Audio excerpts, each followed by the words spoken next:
The massive Vorthak warship hung in space like a dark metal mountain. Its hull stretched for over a kilometer, covered in weapon ports that could destroy entire cities.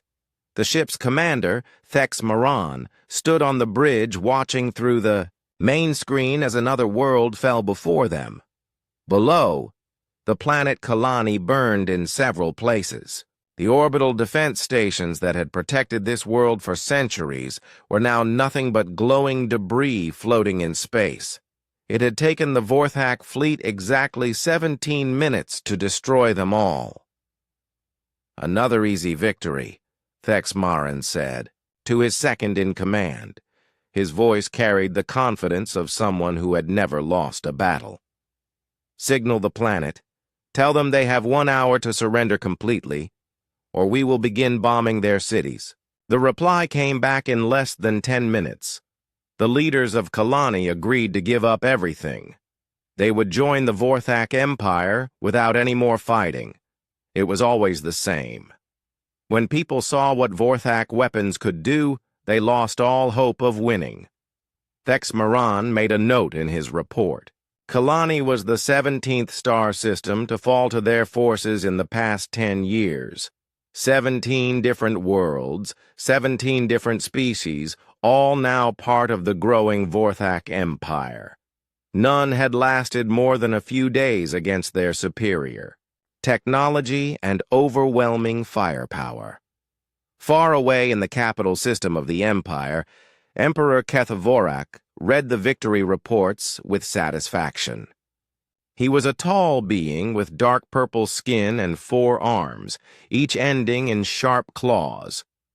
His species had evolved from predators, and it showed in everything they did. The Vorthak way of war was simple: show up with more ships and bigger guns than the enemy, then crush them quickly and completely. "Excellent work," the Emperor said to his military advisors. "How many systems remain unconquered in this sector?" "Only a few, my lord," replied General Vex Thalar. "There are some small colonies belonging to a species called humans. But our scouts report they have weak defenses and primitive technology. They should fall even easier than the others." The Emperor nodded. He had heard of these humans before. A young species that had only recently learned to travel between stars. Their ships were small and their weapons were basic compared to Vorthak technology. They would probably surrender the moment they saw a Vorthak fleet approaching their worlds. "Send a message to Fleet Commander Thex Maran," the Emperor ordered. "Tell him to finish with the Kalani system quickly, then move toward human space. I want those systems conquered within the month." Meanwhile, in a completely different part of the galaxy, Captain Jiwon stood on the bridge of her ship and studied the star charts displayed on the main screen. The HSS Defiance was not an impressive vessel compared to the massive Vorthak warships. It was only 300 meters long, built for speed and maneuverability rather than raw firepower. But it was home to 847 brave men and women who served in Earth's Space Navy. Jiwon was a woman in her early 30s with short black hair and intelligent dark eyes. She had been commanding the Defiance for 2 years, and her crew trusted her completely. They had to, because the orders they had just received from Earth High Command were not the kind that anyone wanted to hear. "Minho, what's our engine status?" she asked her chief engineer. Minho looked up from his console. He was a stocky man with oil stains on his uniform from working in the engine room. "All systems running perfectly, Captain. We can jump to faster than light speed whenever you're ready." "Good. Hana, what about our weapons?" Tactical Officer Hana checked her displays. She was younger than the captain, with keen eyes that missed nothing when it came to combat systems. "All missile tubes loaded and ready. Point defense systems online. We're as ready for trouble as we can be." Jiwon nodded. The truth was, no amount of preparation would help them if they ran into a real Vorthak fleet. Earth's intelligence reports were clear. The enemy ships were much larger and had far more powerful weapons than anything humanity had built. But someone had to go and see what was happening on the frontier colonies. Seung, plot a course for the Proxima Relay Station, Ji-won ordered her navigation officer. Seung was a quiet man who rarely spoke unless asked a direct question. His fingers moved quickly over his controls as he calculated the jump coordinates. Course laid in, Captain. The journey will take us 6 hours at maximum speed. Da-hyun, send a message to Earth Command, Ji-won told her communications officer. Tell them we're departing as ordered, and we'll report back as soon as we have information about enemy movements. Da-hyun was the youngest member of the senior crew, but she had earned her position through skill and dedication. Message sent, Captain. Earth Command acknowledges and wishes us good luck. Ji-won took a deep breath. She knew that luck might not be enough for what they were about to face. The reports from the fallen worlds all told the same story. Huge enemy ships that could destroy anything in their path, weapons that could crack planets, and tactics that relied on fear and overwhelming force. But humans had something that the Vorthak Empire had not encountered before in their 17 easy conquests. They had a stubborn refusal to give up, even when faced with impossible odds.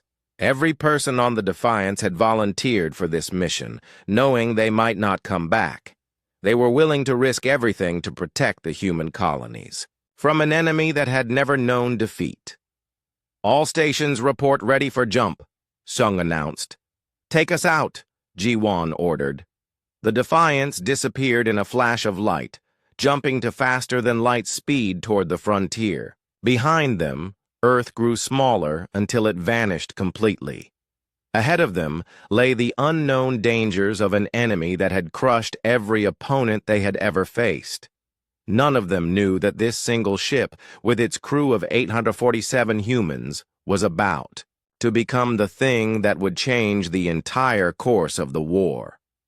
The Vorthak Empire had conquered worlds with ease for so long that they had forgotten what it meant to face an enemy that refused to fight by their rules.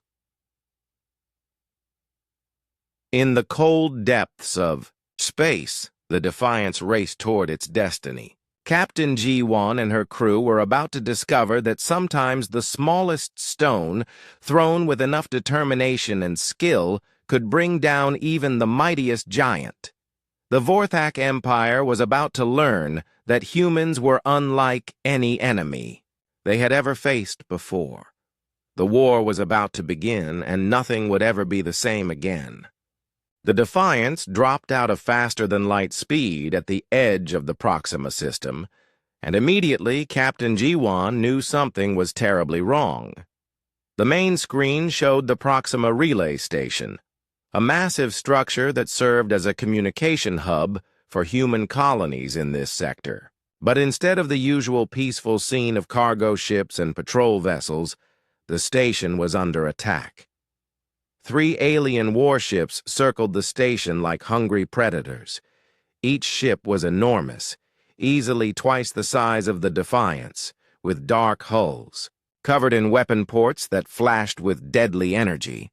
These had to be Vorthak vessels, and they were systematically tearing the station apart. Captain, I'm reading massive energy signatures from those ships, Hana reported from her tactical station. Their weapons are far more powerful than anything in our database. Ji-won watched as one of the enemy ships fired a beam of bright energy that sliced through the station's outer ring like it was made of paper. Pieces of metal and debris scattered into space, and she could see escape pods launching desperately from the dying structure. How many people are on that station? She asked. Over 3,000 civilians and military personnel, Da-hyun replied, checking the communication logs. They're sending distress calls on all frequencies, but the nearest human fleet is days away. The smart thing to do would be to retreat immediately. The Defiance was outnumbered 3-1 by ships that were much larger and more heavily armed. Any military academy would teach that engaging such odds was suicide. But G1 looked at the escape pods floating helplessly in space, easy targets for the alien weapons, and made a decision that went against all military logic. "All hands to battle stations," she announced over the ship's communication system. "We're going in." Minho looked up from his engineering console with surprise. "Captain, those ships are massive. Our weapons might not even scratch their armor." "Maybe not," G1 replied, "but we can't just watch while they murder innocent people. Hana, target the closest enemy ship. Aim for their weapon ports if you can identify them." "Targeting systems locked," Hana confirmed. Her hands moved steadily over her controls despite the impossible odds they faced. "Seung, bring us in fast and low. Use the station's debris field for cover." The navigation officer's fingers danced over his controls. "Understood, Captain. Plotting an attack course." The Defiance accelerated toward the battle, weaving between chunks of destroyed station components. The Vorthak ships were so focused on their systematic destruction of the relay station that they didn't notice the small human warship approaching until it was too late. "Fire!" G1 ordered. The Defiance launched a full spread of missiles at the nearest Vorthak ship. The weapons streaked through space and struck the alien vessel's hull in a series of bright explosions. To everyone's amazement, the missiles actually penetrated the enemy's armor and caused visible damage. "Direct hits!" Hana shouted with excitement. "Their shields are down in that section." But the celebration was short-lived. The 3 Vorthak ships immediately turned their attention to this new threat. Commander Veltharan, leading the attack, Force stared at his tactical display in confusion. No enemy had ever dared to attack his ships directly. Usually, opponents tried to engage from long range, trading massive volleys of fire until one side was destroyed. "What is that small ship doing?" he asked his tactical officer. "It appears to be moving closer, sir. Its weapons are primitive, but it's targeting our weak points with unusual precision." The Defiance didn't fight like any enemy the Vorthak had encountered before. Instead of staying at long range and trading shots, it darted in close, fired quickly, then moved away before the larger ships could bring their main guns to bear. G1 had realized that their only advantage was speed and maneuverability. "Minho, reroute all power from non-essential systems to engines and shields," she ordered. "That's going to stress our systems beyond safe limits," the engineer warned. "Do it anyway. We need every bit of speed we can get." The Defiance suddenly accelerated far beyond its normal maximum speed, using power that was supposed to go to life support and other systems. The ship darted around the Vorthak vessels like a small fighter attacking heavy bombers, striking at weapon ports and sensor arrays before dancing away from return fire. Veltharan found himself growing frustrated. His ships had devastating firepower, but they couldn't hit an enemy that refused to stay still long enough to be targeted. Every time his gunners thought they had a lock on the human ship, it would change direction unpredictably and attack from a completely different angle. "This is not how civilized species conduct warfare," he growled to his crew. "They have no honor, no sense of proper combat." But honor and proper combat weren't going to save the people on the relay station. The Defiance continued its hit-and-run, attacks gradually wearing down the Vorthak ship's defenses. Hana had figured out that the enemy vessels had blind spots where their massive size worked against them, and she guided the ship's attacks to exploit these weaknesses. "Captain, I'm detecting structural damage on the second enemy ship," she reported. "Their main weapon array is offline. Good work. Seung, bring us around for another pass." The Defiance swooped past the damaged Vorthak ship and launched another missile salvo. This time, the weapons found their mark in the ship's engine section. A series of explosions rippled along the alien vessel's hull, and it began to drift helplessly in space. Veltharan couldn't believe what he was seeing. One small human ship had just crippled one of his heavy cruisers. His remaining 2 ships were also showing damage from the constant hit-and-run attacks. This was supposed to be an easy mission against primitive opponents. "Sir, the human ship is attacking again," his tactical officer reported.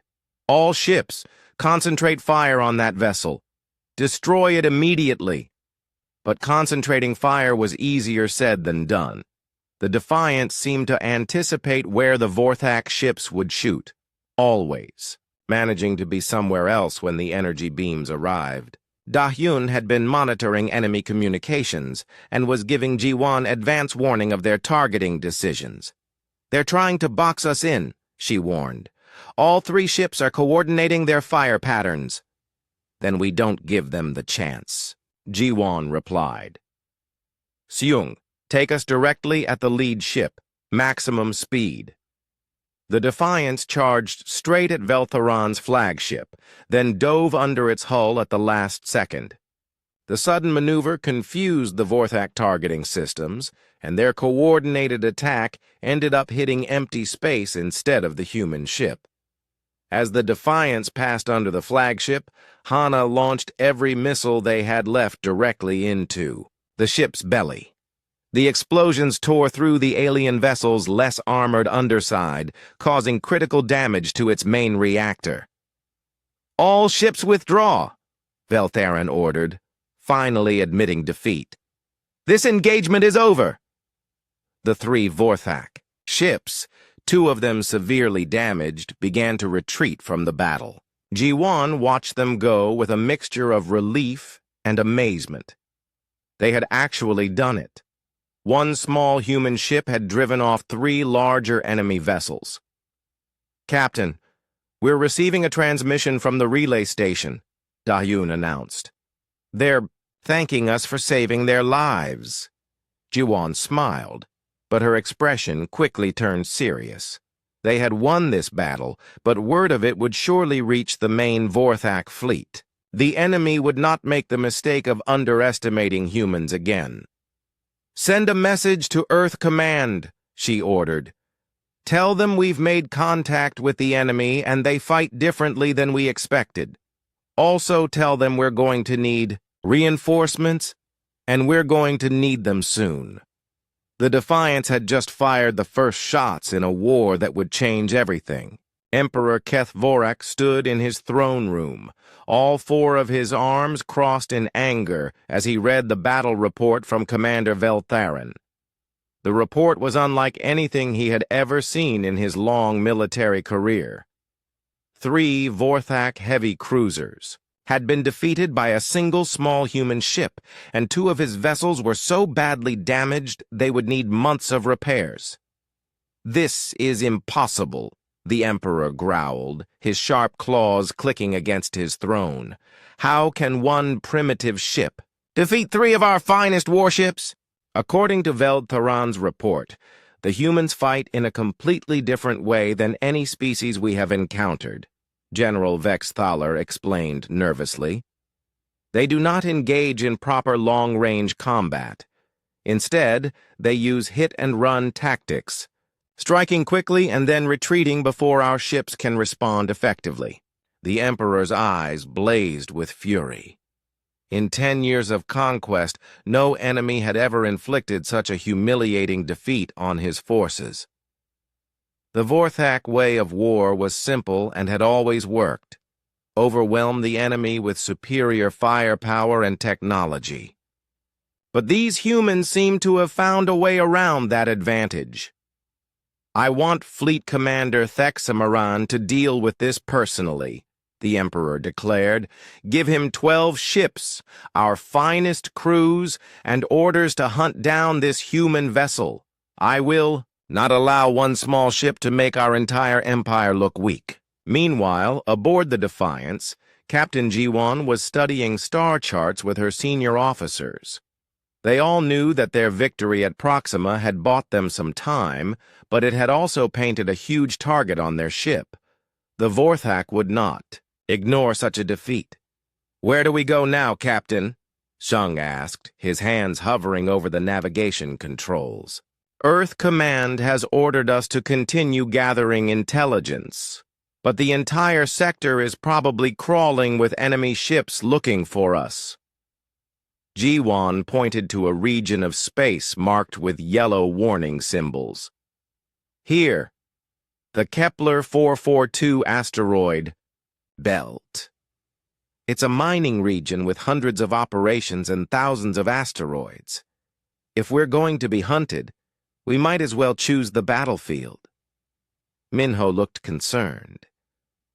"Captain, operating in an asteroid field is incredibly dangerous. One wrong move and we could collide with a rock the size of a building. That's exactly why we're going there," Jiwan replied with a grim smile. "Those massive Vorthak ships are built for open space combat. In a confined area like an asteroid field, their size becomes a disadvantage instead of a strength."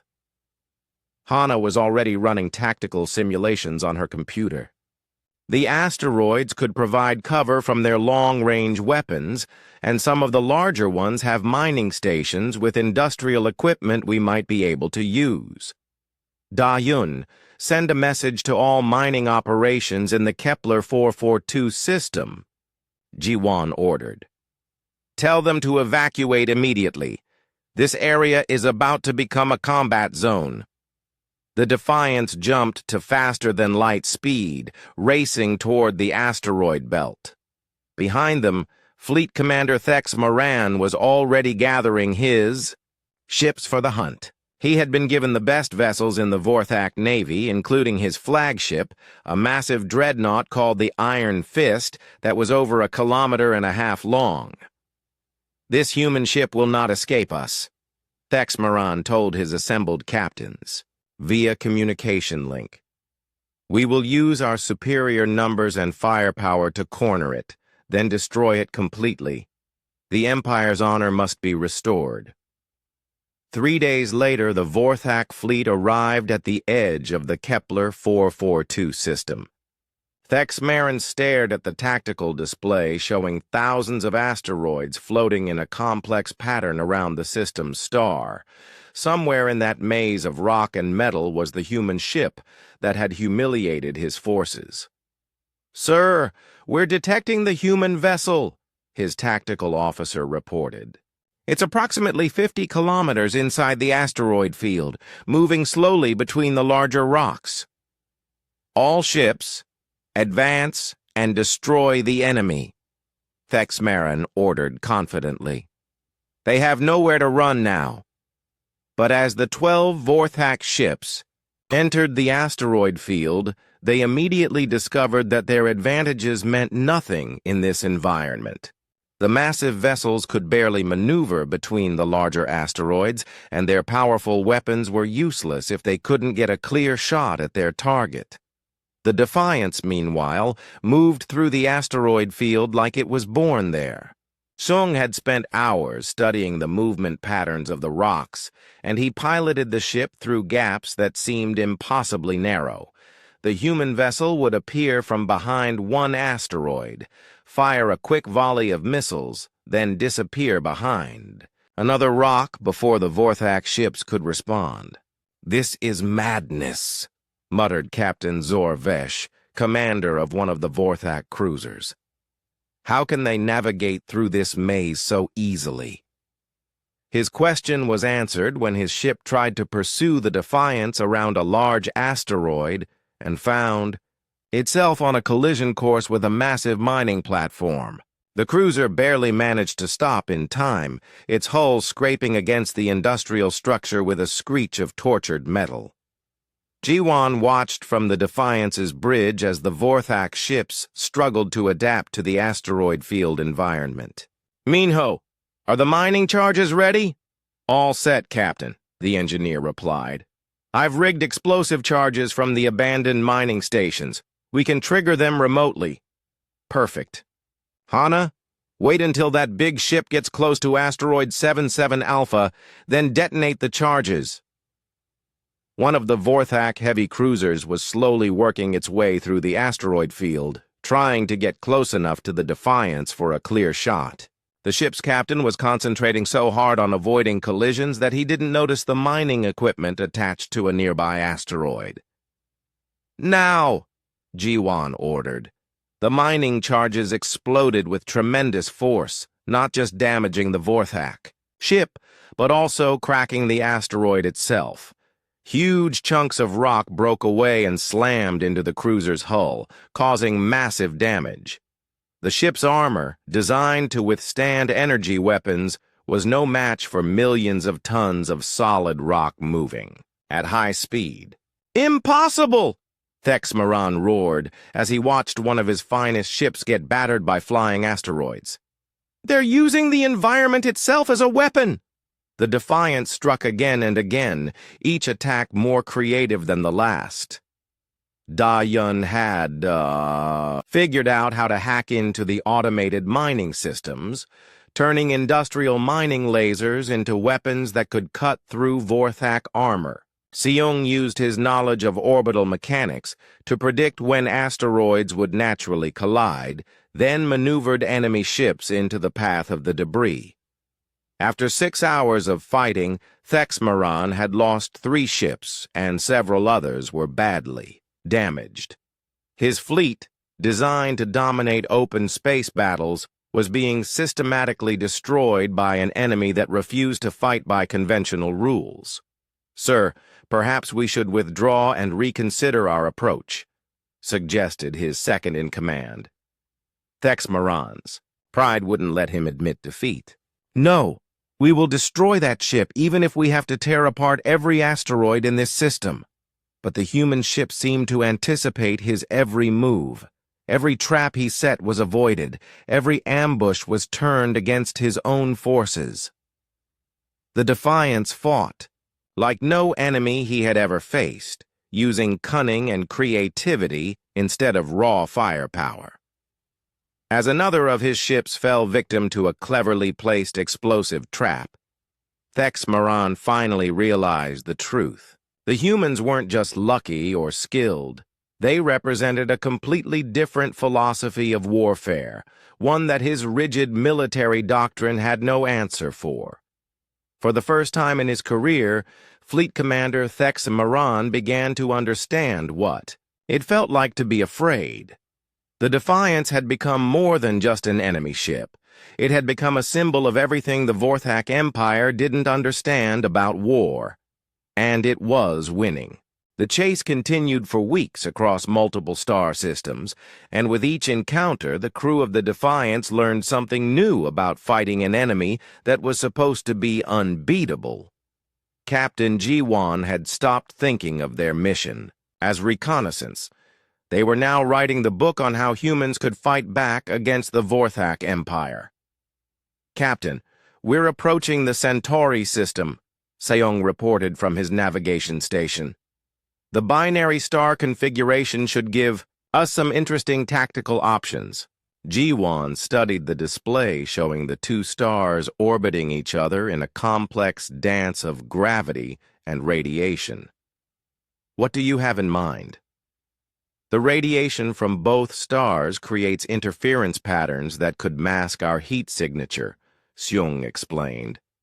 "If we time it right, we could appear to vanish completely from their sensors." Behind them, Fleet Commander Thexmaran's remaining ships continued their pursuit.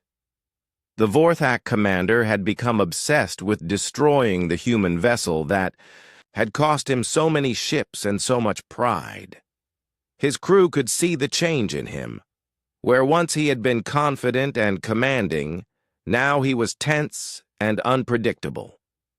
"Sir, we're detecting the human ship entering the Centauri system," his tactical officer reported. "Should we follow them in?" Thexmaran's 4 arms clenched into fists. "Of course we follow them. We will not let them escape again." The remaining Vorthak ships entered the system and immediately began scanning for their target. But the complex Radiation patterns from the binary stars made their sensors unreliable. Ghost images appeared and disappeared on their displays, making it impossible to get a clear reading on anything. "Where are they?" Thexmaran demanded. "They cannot have simply disappeared." On the Defiance, Minho was working frantically at his engineering station, adjusting their heat output to match the radiation signature of the nearby stars. "Almost there, Captain. In 30 seconds, we'll be completely invisible to their sensors."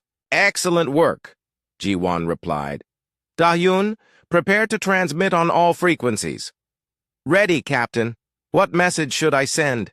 Jiwan smiled grimly. "Tell them we surrender and request permission to come aboard their flagship to discuss terms." The communications officer looked confused but followed orders. Moments later, a false surrender message was broadcast to the Vorthak fleet. Thexmaran's ships immediately began moving toward the coordinates the Defiance had provided, expecting to finally capture their elusive enemy. But when they arrived at the designated location, there was nothing there but empty space and star. Radiation. The Vorthak ships clustered together, scanning frantically for any sign of the human vessel. "It's a trick," Thexmaran realized, but his warning came too late. The Defiance had used the star's radiation to mask its approach from an impossible angle, coming at the Vorthak fleet from directly between the two suns, where no ship should have been able to survive. The human vessel emerged from the blazing light like a ghost, its hull glowing from the intense heat, but its weapons fully operational. "Fire everything," Jiwan ordered. Hana had spent the weeks of pursuit studying Vorthak ship designs, learning their weaknesses and blind spots. She targeted the enemy vessel's communication arrays and sensor equipment with surgical precision. The missiles struck home just as the Vorthak ships were trying to coordinate their response to this unexpected attack. "They're jamming our communications," one of the Vorthak captains reported. "I cannot reach the other ships." "Their sensors are down," reported another. "We're fighting blind." The Defiance darted between the confused enemy ships, striking at their most vulnerable points before disappearing back into the star's radiation field. The attack lasted only minutes, but when it was over, half of Thexmaran's remaining fleet was either destroyed or crippled. "Impossible," the fleet commander whispered, staring at the tactical display that showed his ships scattered and broken. "No enemy has ever attacked us from such an angle. How did they survive passage between the stars?" The answer was typically human. Minho had pushed the Defiance's heat shielding and cooling systems far beyond their design limits, accepting damage to the ship in order to achieve something the enemy thought was impossible. It was a trade-off that no Vorthak commander would ever make, sacrificing long-term capability for short-term tactical advantage. In the weeks that followed, the pattern continued across multiple star systems. The Defiance would appear without warning, strike hard at enemy weaknesses, then vanish before the Vorthak could mount an effective response. But it wasn't just the tactical victories that were damaging the enemy. It was the psychological impact. "Sir, we have reports from across the fleet," General Vexthaler informed Emperor Kethvorak. "Crew morale is falling rapidly. Some ships are requesting reassignment rather than continue hunting the human vessel." The Emperor's rage was terrible to behold. "Cowards. They fear one small ship?" "It's not fear of the ship itself, my lord. It's fear of the unknown. The humans fight in ways our crews have never seen before. They use deception, false surrenders, environmental hazards, and psychological warfare. Our warriors are trained for honorable combat, not this chaos." On board the Defiance, the crew was discovering that they were capable of far more than they had ever imagined. Da-Hyun had become an expert at electronic warfare, using captured Vorthak communication codes to spread false information through enemy fleets. She would send fake distress calls that drew ships into ambushes or broadcast false victory reports that confused enemy coordination. "Captain, I'm intercepting Vorthak military communications," she reported during one of their rare quiet moments. "They're calling us the Ghost Ship and warning their crews that we use dark magic to appear and disappear at will." Jiwon laughed despite their desperate situation. Dark magic? Is that what they call good tactics and creative thinking? Minho had become a master of impossible engineering solutions. He could coax performance from the ship's systems that the designers never intended, always finding new ways to give them an edge against superior enemy technology. The Defiance was no longer the same ship that had left Earth months ago. It was faster, more maneuverable, and packed with improvised weapons and defensive systems. "Captain, I've been thinking about our next move," Hana said during a strategy meeting. "We've been successful at hit-and-run tactics, but we're not really winning the war. We're just staying alive." "What do you propose?" "We need to strike at something that matters to them. Not just individual ships, but something that will shake their confidence in their entire military." Seung looked up from his star charts. "There's a major supply depot in the Vega system. It's deep in Vorthak territory, heavily defended, and supposedly impossible to attack. If we could hit that, it would prove that nowhere in their empire is safe," Jiwon finished. "But you're right about it being heavily defended. It would be the most dangerous mission we've ever attempted." The crew of the Defiance had learned to thrive on dangerous missions. They had discovered that humans had something their enemy lacked: the ability to adapt quickly to new situations, and the willingness to take risks that seemed impossible to more rigid military minds. "Let's do it," Jiwon decided. "It's time to take this war to their doorstep." The Defiance changed course, heading deep into Vorthak space. Behind them, the shattered remains of Thexmaran's fleet limped back toward Imperial territory, carrying word of a new kind of enemy that fought like no civilized species should. The war was about to enter a new phase, one that would test the limits of human courage and creativity against an empire that had never known true fear. But for the first time since the conflict began, it was the Vorthak who were afraid of what might happen next. Emperor Kethvorak had made a decision that no Vorthak ruler had ever been forced to make before.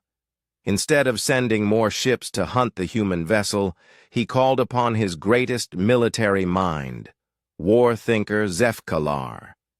This ancient Vorthak had studied warfare for over 2 centuries and was considered the finest strategic mind in the empire. "You have read the reports?" the emperor asked as Zefkalar entered the throne room. "I have, my lord," the old warrior replied, his purple skin marked with the scars of countless battles. "This human ship represents something we have never encountered before.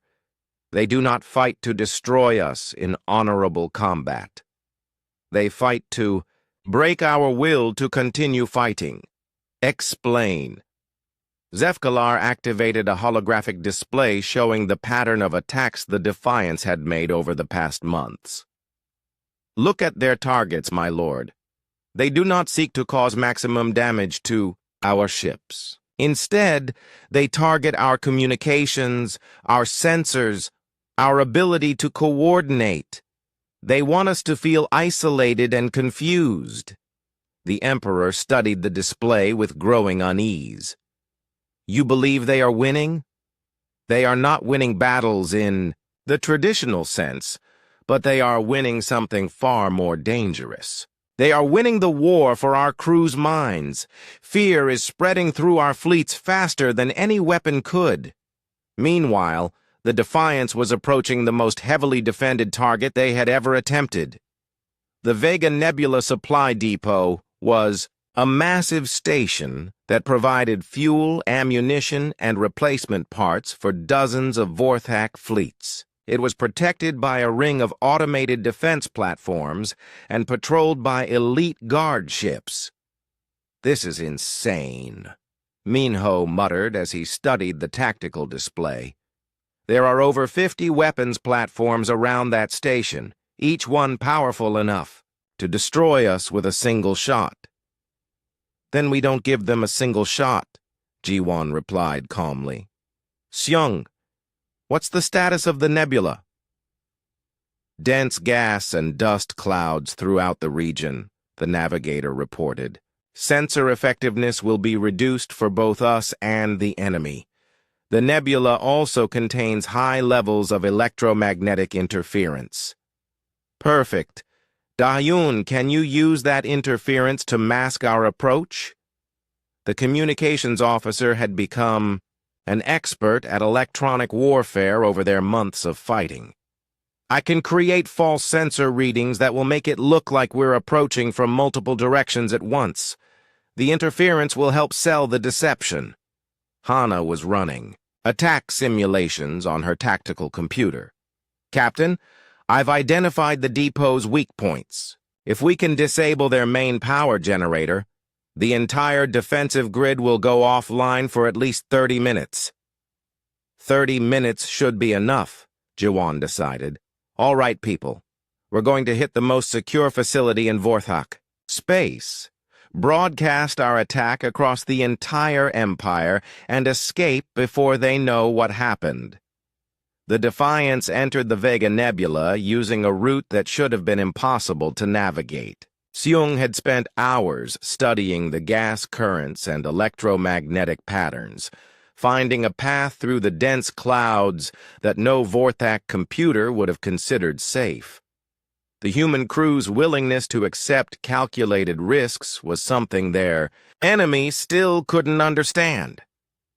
"Approaching the depot perimeter," Seung whispered, as if speaking too loudly might alert the enemy sensors.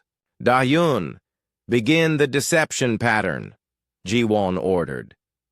Suddenly, the Vorthak defense network detected what appeared to be 5 human ships approaching from different directions.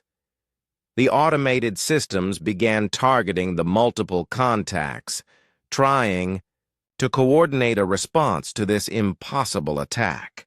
The defense platforms swiveled back and forth, unable to decide which target was the real threat. "Contact! Multiple enemy vessels detected," the depot commander reported to his superiors, "requesting immediate reinforcement." But the reinforcements were hours away, and the Defiance was already inside the defensive perimeter. The real ship had approached from directly above the depot's plane of operation, an angle that the Vorthak designers had considered impossible due to the nebula's density in that region. "Target locked on the main power generator," Hana announced. "Firing everything we have." The Defiance unleashed every missile and energy weapon it carried in a concentrated attack on the depot's central power core. The explosions lit up the nebula like fireworks, and suddenly the massive supply station went dark. Emergency power kicked in seconds later, but it was too late. The defensive grid was offline. "Now for the broadcast," Jiwon said grimly. "Dayun, transmit on all Vorthak military frequencies." "Broadcasting now, Captain. Every ship and station in their empire will receive this message." The message was simple but devastating. The Defiance had penetrated the heart of Vorthak space and struck at one of their most important facilities. If humans could reach this place, then nowhere in the Empire was truly safe. The psychological impact was exactly what Jiwon had hoped. 4. All stations. "This is the human warship Defiance," the message began. "We have successfully attacked the Vega Depot to prove that your empire is not invincible. Your leaders have sent ship after ship to destroy us, and we are still here. How many more vessels will you sacrifice for their pride? On dozens of Vorthak ships throughout the Empire, crews listened to the broadcast with growing unease. The humans were not just surviving, they were taking the war to the enemy's most secure locations. If one small ship could do this much damage, what would happen when the rest of the human fleet learned these new tactics? "They're inside our territory," whispered one Vorthak officer to another. "How did they get past all our defenses?" "Maybe they really do use dark magic," came the nervous reply. But Zefkalar knew better. He had been studying every report, every sensor recording, every piece of data from the Defiance's attacks. These humans weren't using magic. They were using something far more dangerous, creative thinking combined with a willingness to take risks that no rational species would accept. "My lord," he told the Emperor, "we must change our entire approach to this war. The humans have discovered weaknesses in our military doctrine that we never knew existed." "What do you recommend?"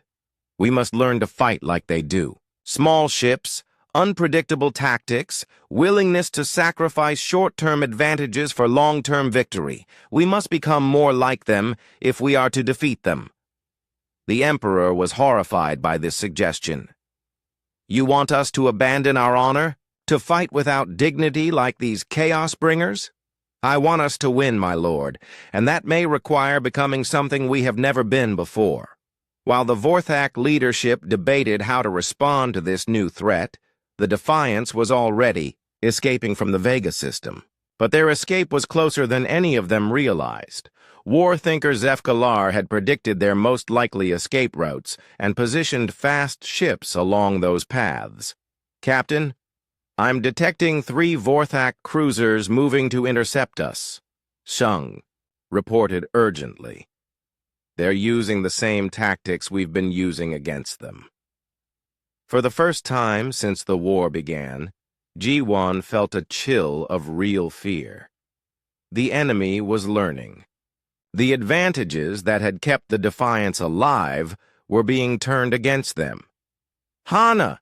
Evasive maneuvers! Minho! Everything we have to the engines!" The chase through the Vega Nebula was unlike anything they had experienced before. The Vorthak ships moved with new purpose and creativity, predicting the Defiance's moves and forcing the human ship into increasingly dangerous situations. "They're adapting to our tactics," Hana observed with professional respect and personal worry. "Whoever is commanding those ships has been studying us carefully." The Defiance barely escaped the Vega system, using every trick they had learned and a few they invented on the spot. But as they jumped to faster-than-light speed, everyone on the bridge knew that the war had entered a new phase. "Captain," Da-Hyun said quietly, "I'm receiving reports from across Vorthak space.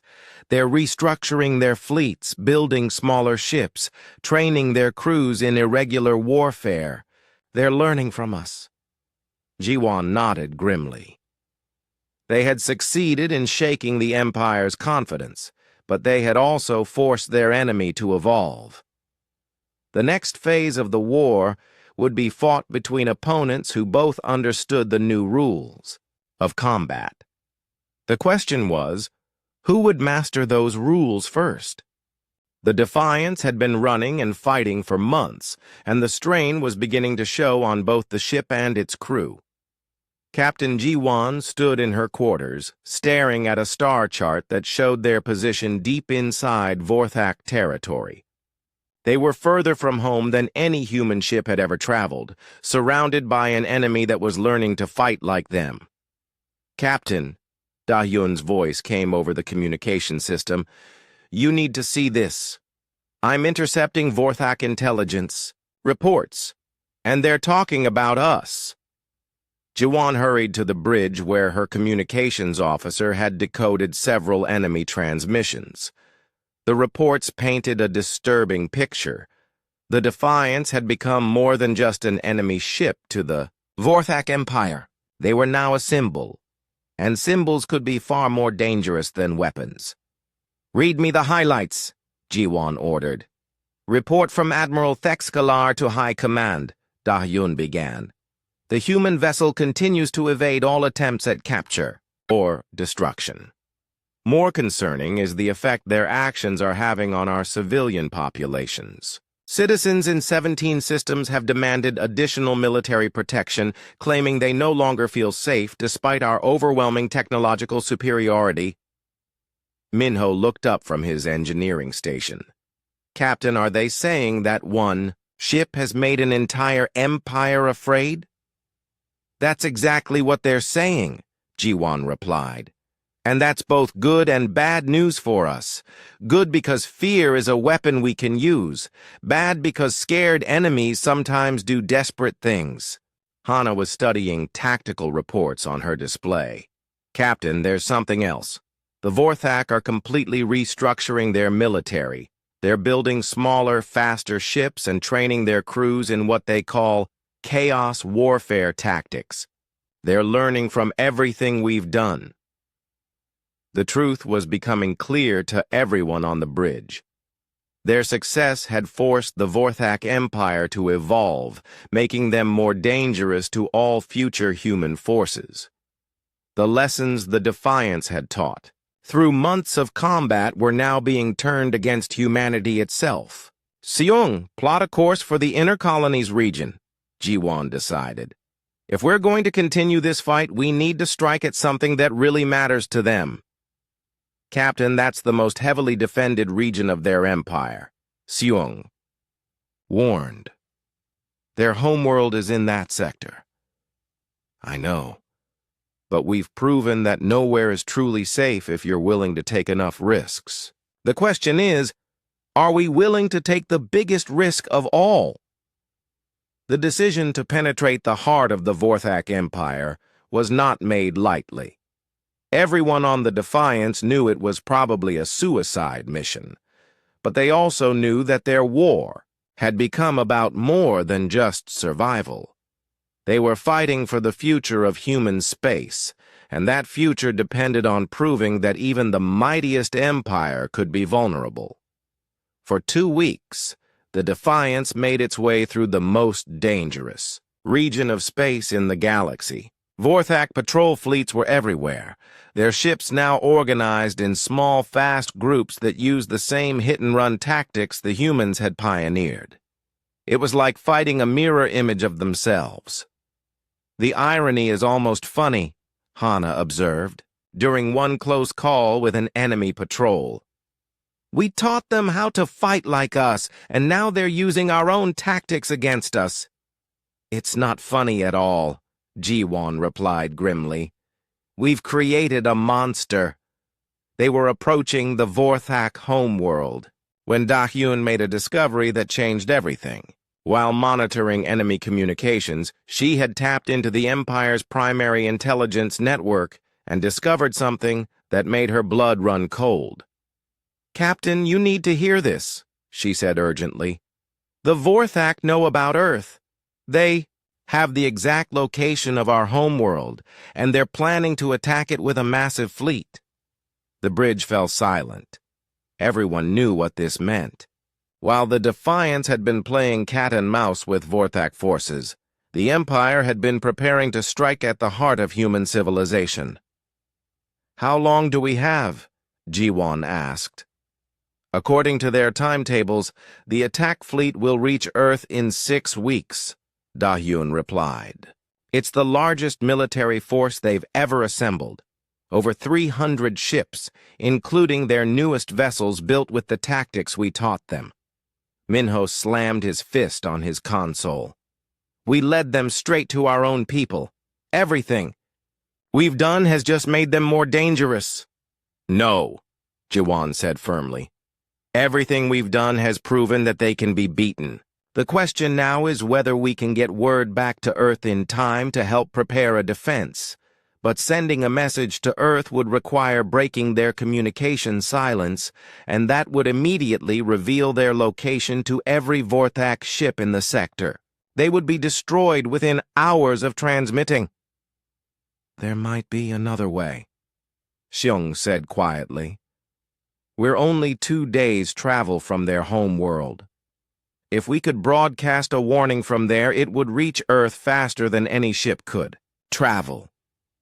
The message would be transmitted from the heart of their empire, where they would never expect to detect human communications." "That's completely insane," Hana said. "Their homeworld is protected by hundreds of ships and orbital defense platforms. But it's also the last place they would expect us to appear," Jiwon pointed out. "We've spent months teaching them that. Humans are unpredictable. Time to prove just how unpredictable we can be." The approach to the Vorthak homeworld required every skill the crew had learned during their months of combat. They used debris fields for cover, electromagnetic storms, to mask their energy signature, and even the gravity wells of dead moons to slingshot past enemy patrols without being detected. "I can't believe this is working," Minho whispered, as they passed within a few thousand kilometers of a Vorthak battle station without being spotted. "Don't jinx it," Dahyun replied, her hands flying over her controls as she monitored dozens of enemy communication channels. The homeworld of the Vorthak Empire was a massive planet covered in dark cities and military installations.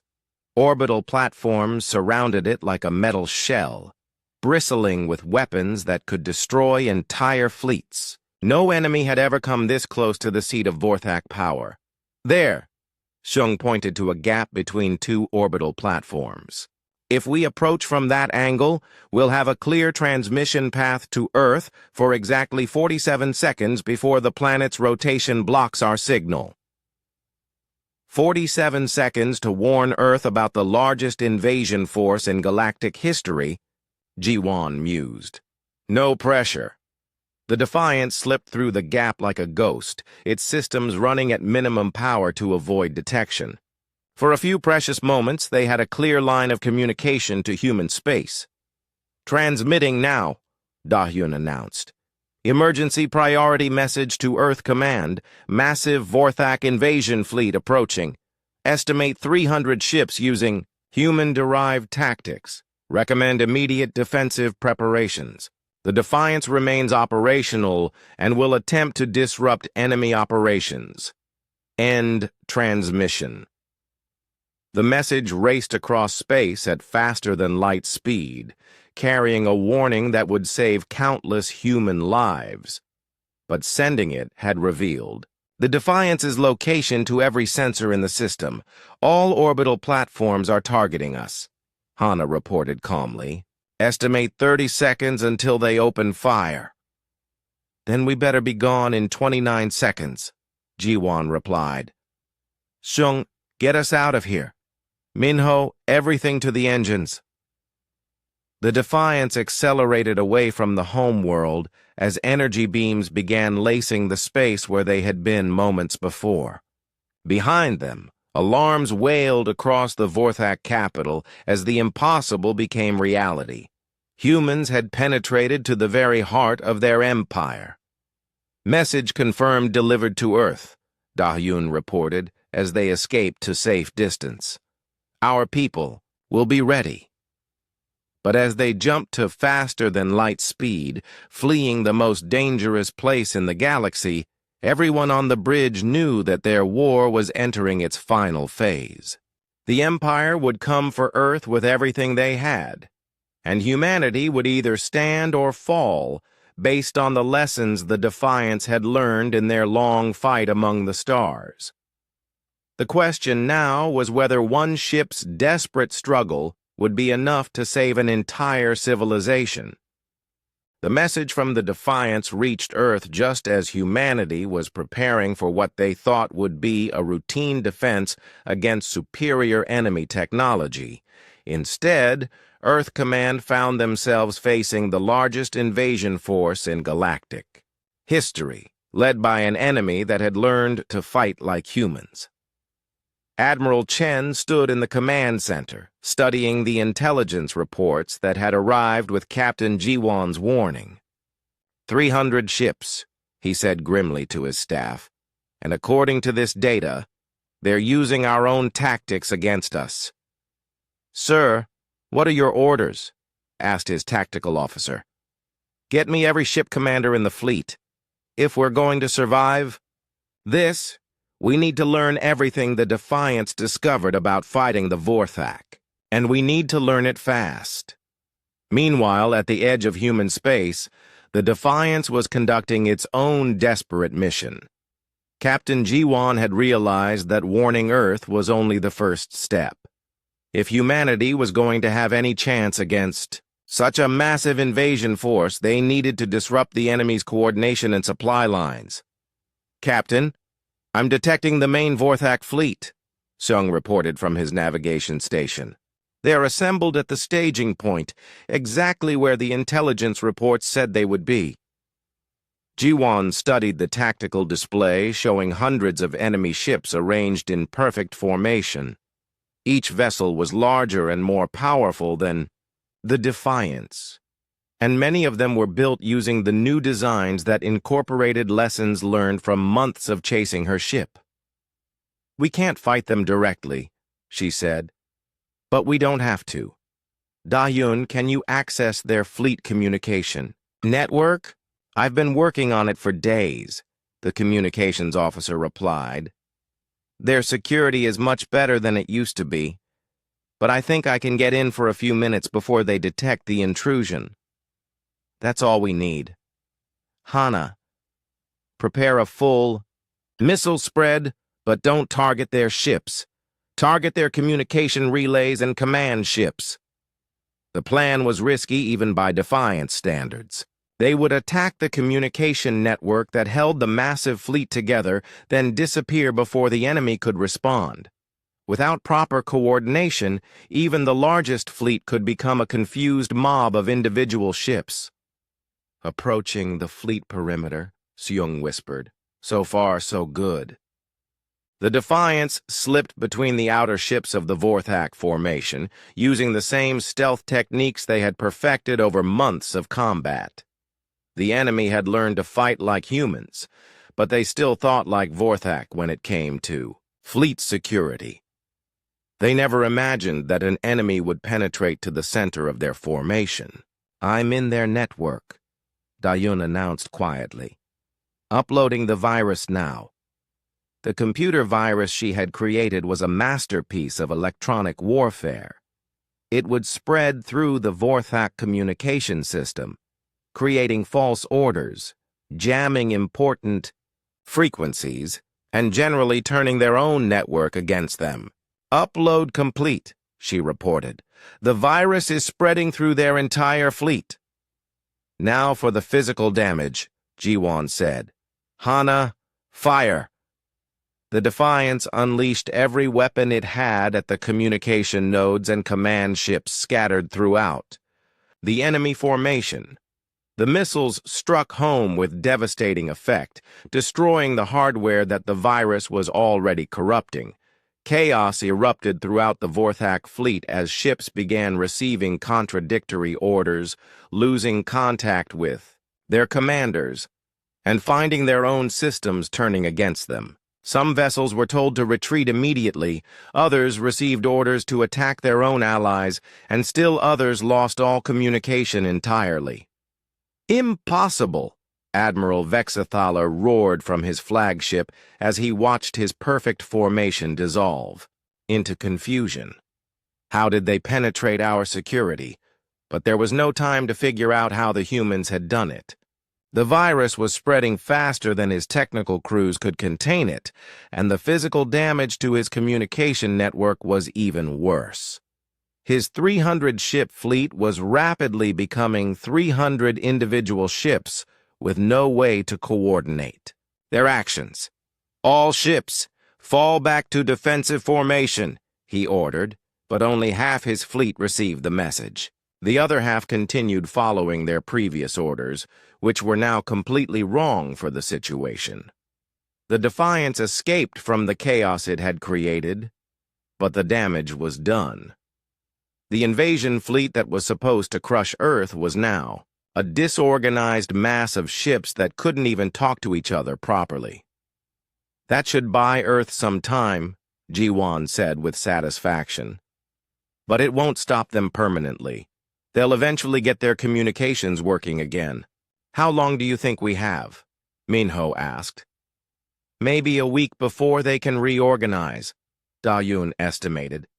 "The virus is good, but their technical crews are better than they used to be." A week wasn't much time, but it was something.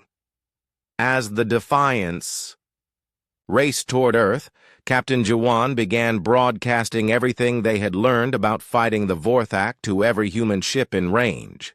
Tactical data, technical specifications, psychological profiles of enemy commanders, everything that might help humanity survive what was coming. The message reached Earth just as Admiral Chen was deploying his fleet in what he hoped would be an effective defensive formation. But when he saw the data from the Defiance, he realized they needed to completely change their approach. "Forget everything you know about fleet combat," he told his ship commanders over the communication link. "We're not going to fight like a traditional navy. We're going to fight like the Defiance." Over the next week, human ships scattered throughout the solar system, taking up positions behind asteroids, inside the atmosphere of gas giants, and even in the shadow of the sun itself.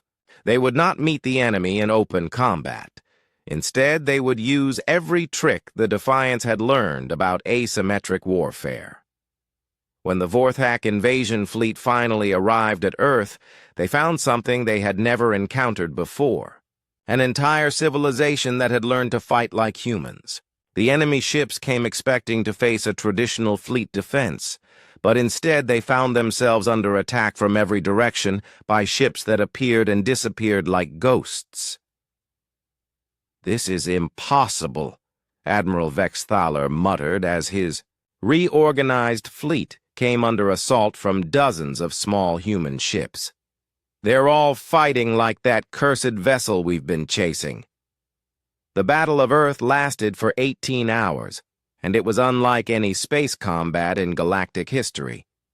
Human ships used the planet's magnetic field to mask their approach, hid behind space stations to launch surprise attacks, and even used commercial cargo vessels as improvised weapons platforms. The Defiance arrived in the middle of the battle, its crew exhausted but determined to see the fight through to the end. Captain Ji-Wan brought her ship alongside Earth's defense coordinator, Admiral Chen's flagship. "Captain Ji-Wan reporting for duty, sir," she said over the communication link. "Captain, your ship has saved us all," Admiral Chen replied. "Your tactics have given us a fighting chance." "The fight isn't over yet," Ji-Wan observed, watching as Vorthak ships struggled to adapt to the chaotic battle environment. "But I think we're going to win this." The turning point came when the human fleet managed to disable the Vorthak command ship, leaving the enemy fleet without central coordination once again. Faced with an enemy that refused to fight by their rules and a battle they couldn't control, the Vorthak began to retreat. Admiral Vexthaler, his flagship damaged and his fleet scattered, made the most difficult decision of his military career. "All ships, withdraw from the system. We cannot win this battle." As the surviving Vorthak ships fled Earth, Captain Ji-Wan realized that something fundamental had changed in the galaxy. The empire that had conquered 17 worlds with ease had been stopped by one world that refused to give up. "Captain," Da-Yun reported, "I'm receiving surrender offers from several enemy ships. They're requesting permission to abandon their posts rather than continue fighting." The psychological impact of the defeat was spreading through the enemy fleet faster than any weapon. For the first time in their history, the Vorthak were experiencing what it felt like to be the losing side in a war. Earth was safe, but the war was far from over. The lessons learned in this battle would change everything about how conflicts were fought in the galaxy. The age of massive fleet engagements and overwhelming firepower was ending, replaced by something new and far more dangerous. The age of human warfare. 6 months after the Battle of Earth, the galaxy was a very different place. The Vorthak Empire, which had once seemed unstoppable in its expansion, had retreated behind its original borders and shown no signs of resuming their conquest campaigns. The defeat at Earth had shattered something fundamental in their military confidence. Captain Jiwan stood on the observation deck of Earth's primary space station, watching as new ships launched from the orbital shipyards. These weren't the massive battleships that humanity had once tried to build to match enemy firepower. Instead, they were smaller, faster vessels designed around the principles the Defiance had proven in combat: mobility, adaptability, and the element of surprise. "Captain," a voice said behind her, and she turned to see Admiral Chen approaching. "I wanted to personally thank you again for what you and your crew accomplished." "We were just doing our job, sir," Jiwan replied, "though I have to admit it got a lot more complicated than any of us expected when we left on that reconnaissance mission." Chen smiled grimly. "One ship against an empire. When they write the history books, people won't believe it really happened." But it had happened, and the proof was visible throughout human space. Every ship in the growing human fleet was now trained in what military academies were calling Defiance Doctrine, the tactical principles that had allowed one small vessel to bring down the most powerful military force in the galaxy. "Sir, what's the status of the former Vorthak territories?" Jiwan asked. "That's actually why I wanted to speak with you," Chen replied. "Several worlds that were conquered by the Empire have declared independence. They're asking for human assistance in establishing their defense forces. It seems they want to learn the same tactics that saved Earth." The irony wasn't lost on either of them. The same empire that had crushed resistance with overwhelming force was now losing territory to rebellions inspired by human military doctrine. The weapons of fear and superior technology had proven less effective than hope and creative thinking. Meanwhile, on the Vorthak homeworld, Emperor Keth Vorak faced a crisis unlike any in his empire's history. War thinker Zefkalar stood before the throne, delivering a report that would have been unthinkable just a year ago.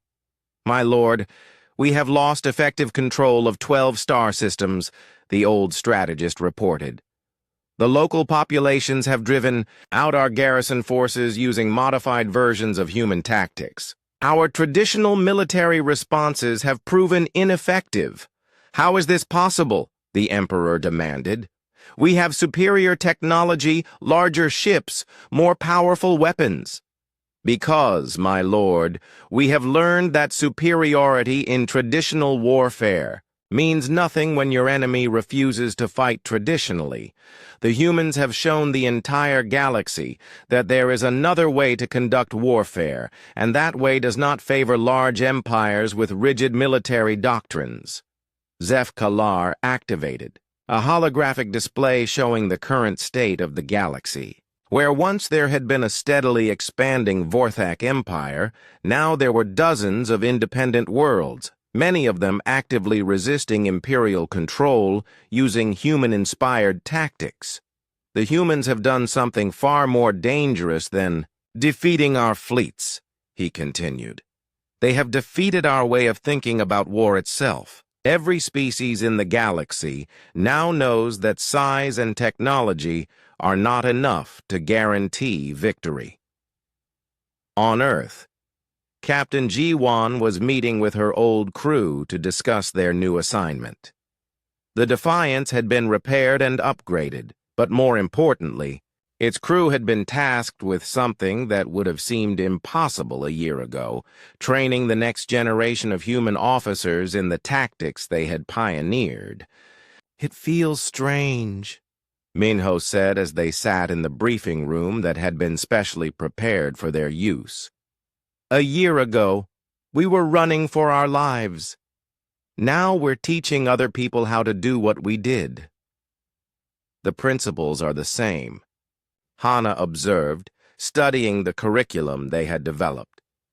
"Adapt to your enemy's weaknesses, use the environment to your advantage, and never fight the battle your opponent expects." Xiong nodded agreement. "The most important lesson is that there's always another option, even when it seems like you're completely trapped. You just have to be willing to think differently than everyone expects." "And never give up," Dahyun added. "Even when you're outnumbered 100-1, even when your enemy has better weapons and bigger ships. As long as you keep fighting, you still have a chance to win." These lessons were being taught not just on Earth, but throughout human space and beyond. Former Vorthak colonies sent representatives to learn human military doctrine. Independent worlds that had never heard of humanity were adopting tactics based on the Defiance's legendary campaign. The final confrontation between Captain Ji-won and the Vorthak Empire came not in battle, but in a diplomatic meeting that would have been unthinkable just a year earlier. Emperor Kethovorak himself requested a conference with human leadership, the first time in imperial history that the Empire had ever asked for negotiations with a lesser species.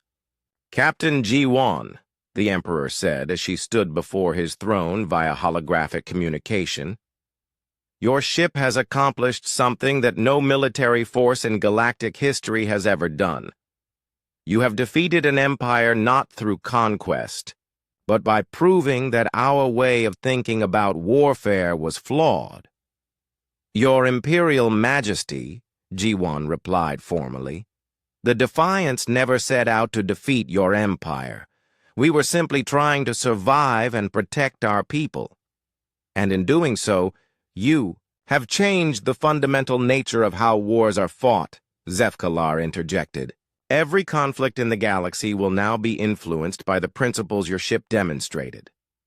The peace treaty that followed was unlike any document in galactic history. Instead of the usual terms about territory and reparations, it focused on establishing new rules for interspecies conflict that acknowledge the reality of asymmetric warfare. The Empire agreed to abandon its expansion campaigns and respect the independence of all worlds that chose to govern themselves. Years later, military historians would debate exactly when the old era of galactic warfare ended and the new one began. Some pointed to the first battle at Proxima Station, others to the attack on the Vega Depot, and still others to the defense of Earth itself. But Captain Ji-won, now Admiral Ji-won and commander of humanity's growing fleet, knew the exact moment. Everything changed. It was when she made the decision to engage 3 Vorthak ships that outgunned her vessel completely, choosing to fight rather than retreat because innocent people needed help. That single decision had led to a campaign that proved the most important military truth in galactic history: that the willingness to fight for something bigger than yourself, combined with the creativity to find solutions that others couldn't imagine, was more powerful than any weapon ever built. The Vorthak Empire had conquered worlds with ease for decades, crushing every opponent with superior technology and overwhelming force.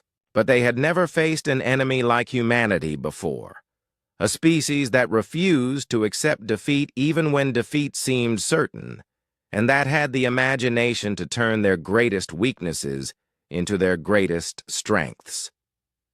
The Defiance still patrolled the space lanes, no longer running from superior forces, but instead serving as a symbol of what one small group of determined people could accomplish when they refused to give up. And throughout the galaxy, on dozens of worlds that had once lived in fear of conquest, people looked up at the stars and remembered that sometimes the smallest stone, thrown with enough courage and skill, really could bring down the mightiest giant.